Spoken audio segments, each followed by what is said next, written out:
সব কথার একটাই মূল কথা হচ্ছে কি জানেন? আপনি ভালো তো জগৎ ভালো। হুম। আপনি ভালো তো জগৎ ভালো। আপনি কোনো অভিযোগ করলেন না। আপনি কি বা আপনি কে তা কারোর কাছে প্রমাণ করার জন্য মরিয়া হয়ে উঠলেন না। সবার অভিযোগ মাথা পেতে নিলেন, চুপচাপ থাকলেন।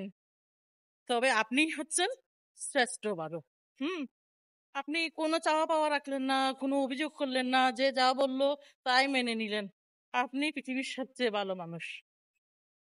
জানালা দিয়ে আকাশের এই রূপ দেখে আর ঘরে থাকতে পারলাম না। ছাদে যাচ্ছি আকাশের এই রূপ শস্যকে সরাসরি এনজয় করব বলে।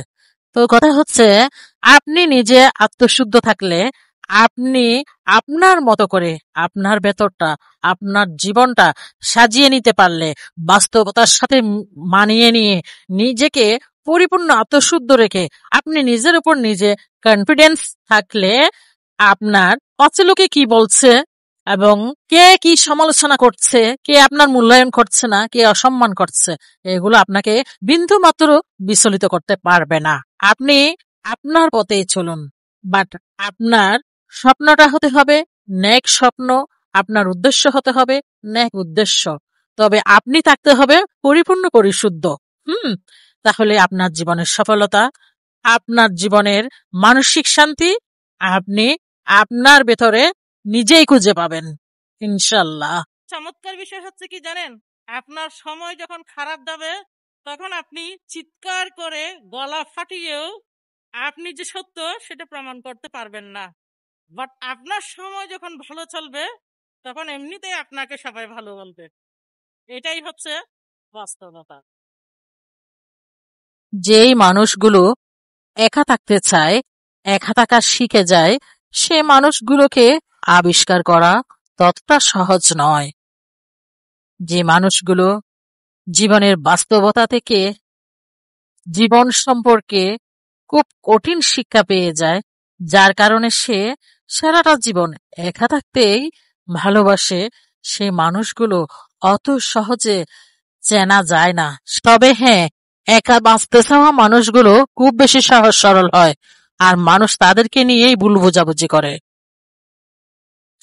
প্রতিদিন নিয়ম করে দেখা না হোক, কথা না হোক, যে সত্যিকারে ভালোবাসে, মনের টানে যে মনে দিয়েছে ঠাই, তার অন্তরে সব সময় ভালোবাসার জন্য, ভালোবাসার মানুষটার জন্য স্পেশাল সম্মান, স্পেশাল অনুভূতি থেকেই যায়। ভালোবাসা থাকেই বলে প্রতিদিন নিয়ম করে দেখা না হোক, কথা না হোক, তবু অন্তরের অন্তরস্থল থেকে যার দুহাত প্রতিনিয়ত প্রিয় মানুষটার শুভকামনায় ওঠে, যে প্রতিনিয়ত প্রিয় মানুষটার শুভকামনাই করে। সবচেয়ে মজার একটা বিষয় হচ্ছে কি জানেন, নিজে থেকে কারো উপকার করতে গেলে পরিণামটা হয় কি, সবচেয়ে বড় বাঁশটা সে আপনাকেই দেবে। সবার আগে বাঁশ দেওয়ার বিষয়টা আপনার সাথে সেরে ফেলবে। এমন বাঁশ দিবে যে অনমের জন্য আপনার শিক্ষা হয়ে যাবে। কারো উপকার করতেও আপনার আতঙ্ক লাগবে। সো নিজে থেকে কারো উপকার করতে যাবেন না।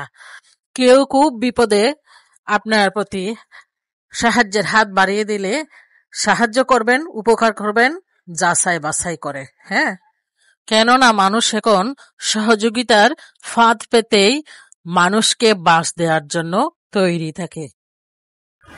কারে আপনি হৃদয়ের সবটুকু দিয়ে ভালোবাসবেন, কে আপনার ভালোবাসার সম্মান দিবে? জগৎ সংসারের প্রতিটা মানুষ এখন দেহের আসক্তি আর লোভ লালসায় ভরপুর। কার কাছে আপনি পবিত্র ভালোবাসা নিবেদন করবেন? যার মধ্যে দেহের আসক্তি, সে তো আপনার বয়স একটু বাড়লেই, আপনার দেহের সৌন্দর্য যখন কমবে, সাথে সাথে আপনার ভালোবাসার অবমাননা করবে। আর যাদের মন লোভ লালসায় ভরপুর, তারা তো শুধু তাদের স্বার্থটাই চিনবে। তারা আপনার পবিত্র ভালোবাসার মর্যাদা কখনো দিতে পারবে না। আপনার পবিত্র ভালোবাসা তাদের কাছে চিরকালই অপমানিত হবে। তার চেয়ে বরং নিজেকেই ভালোবাসুন।